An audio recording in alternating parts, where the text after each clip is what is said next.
جائے گی middle asset میں. مڈل ایسٹ کا نقشہ بدلا جا رہا ہے, کہا جا رہا ہے. یہ تو اب ایک عام لفظ ہے سب کے زبان پر. مڈل ایسٹ کا نقشہ تبدیل کرنا ہے. مڈل ایسٹ کا نقشہ تبدیل مطلب کیا ہے اس کا؟ مطلب یہ ہے کہ یہاں گریٹر اسرائیل بن رہا ہے. یہ ملکوں کی سرحدیں ختم ہو جائیں گی. کیا ہے لبنان اور شام؟ یہ پہلے ایک ہی ملک ہوتے تھے, بلکہ جارڈن بھی انہی میں شامل تھا. بعد یہ تو شام ہے, یہ شام کا صحرا. یہ سارا فلسطین, اسرائیل, لبنان اور جارڈن اور سیریا یہ سب ایک ملک تھے. Greater Syria. یہ تو پچھلی جو صدی کی پہلی جنگ عظیم تھی, اس کے بعد بندر بانٹ کی گئی, یہ مختلف ممالک بنا دیے گئے, یہ انگریزوں کا, یہ فرانسیسیوں کا, یہ فلاں کا, یہ فلاں کا. بہرحال اب انہوں نے بنانا ہے یہ ساری لکیریں ہٹا کر پورا عراق, اس پر تو قبضہ ہو ہی گیا تقریباً. جب جو ہے امریکہ نے ختم کیا تھا صدام کی حکومت کو اور فتح حاصل ہوئی تھی, شیرون نے صاف کر دیا تھا ان قریب عراق پر ہمارا قبضہ ہوگا. اور اس سے پہلے وہ کہتے تھے ہمارا گریٹر اسرائیل جو ہے دریائے فرات تک ہوگا. لیکن اب انہوں نے کہا نہیں, یہ تو دریائے دجلہ تک جائے گا, ٹائگرس تک, ناٹ یوفریٹس بٹ ٹائگرس. تاکہ عراق کا جتنا بھی علاقہ زرخیز ہے, دو آبا ہے نا, ایک دریائے فرات آ رہا ہے اور دوسرا دریا جو ہے دریائے دجلہ آ رہا ہے, ان کے درمیان جو دو آبا ہے انتہائی زرخیز, وہ سارا ہمارے پاس. تو سوچنے کی بات یہ ہے کہ کیا نوع انسانی کی آخری تقدیر یہی ہے؟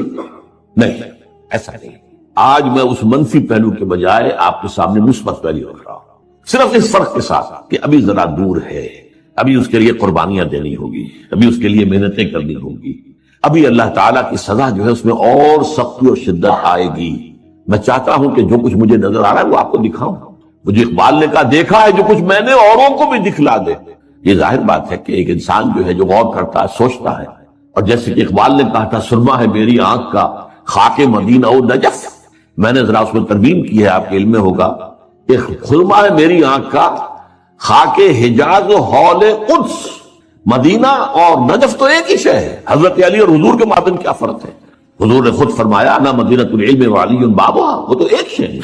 لہذا مدینہ اور نجف جو ہے اس کو دو جگہ کرنا ٹھیک نہیں ہے. ہاں, حجاز جہاں قرآن نازل ہوا, اور حول قدس جہاں سینکڑوں انبیاء دفن ہیں. الذی بارکنا حولہ لنریہ من آیاتنا.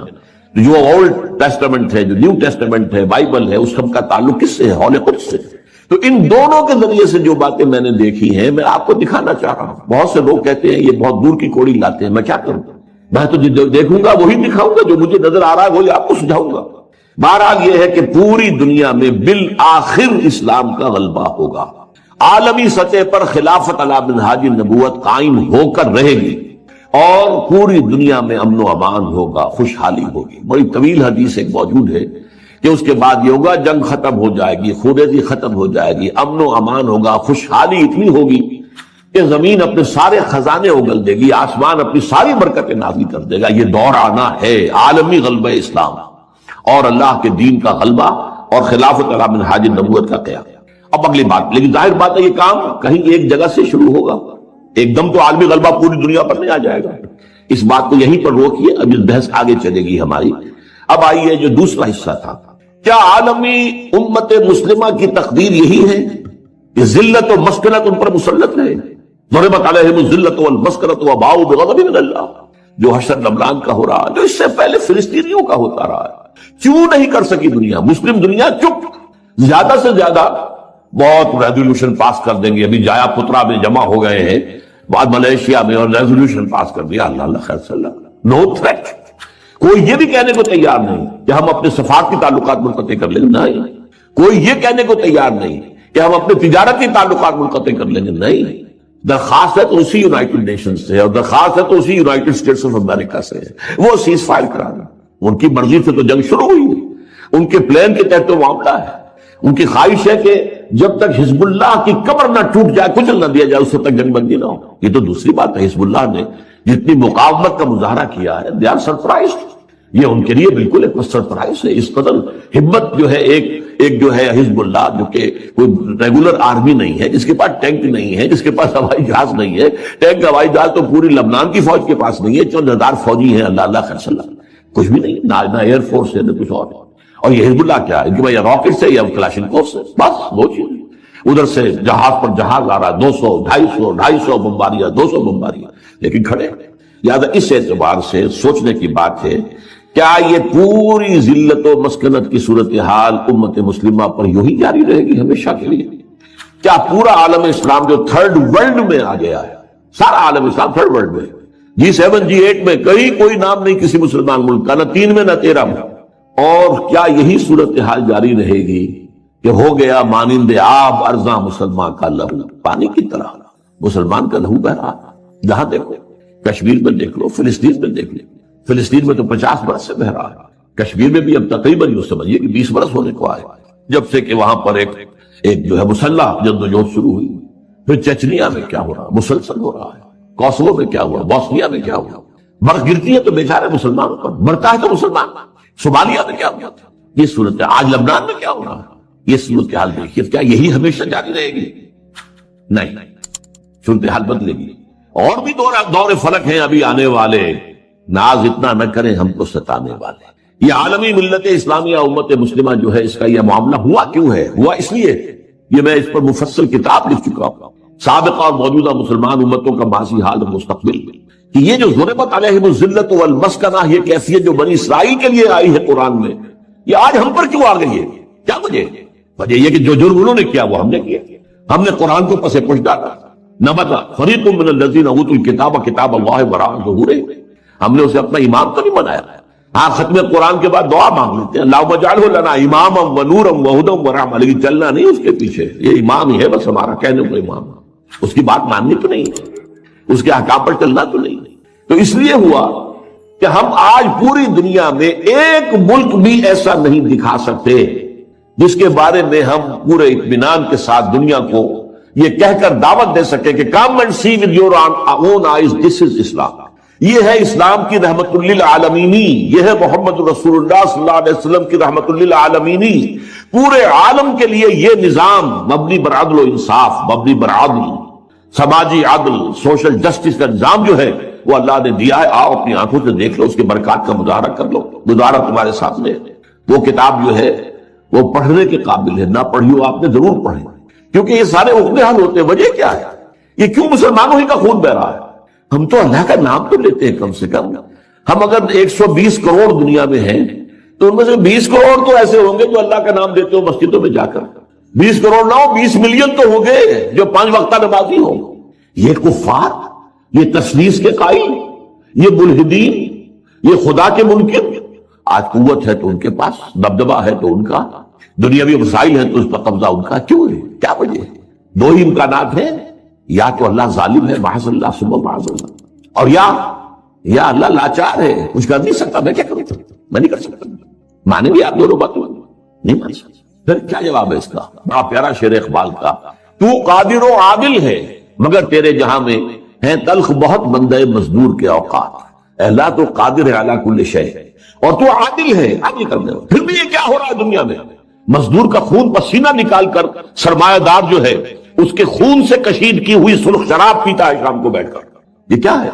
خواجہ از خون رگے مزدور سعادت لال ناب، از جفائے دہ خدایاں کشت دہقانہ خراب، ان جاگیرداروں وڈیروں کے ظلم سے جو کاشتکار ہے، جو ہاری ہے، اس کی تو کھیتی برباد ہے۔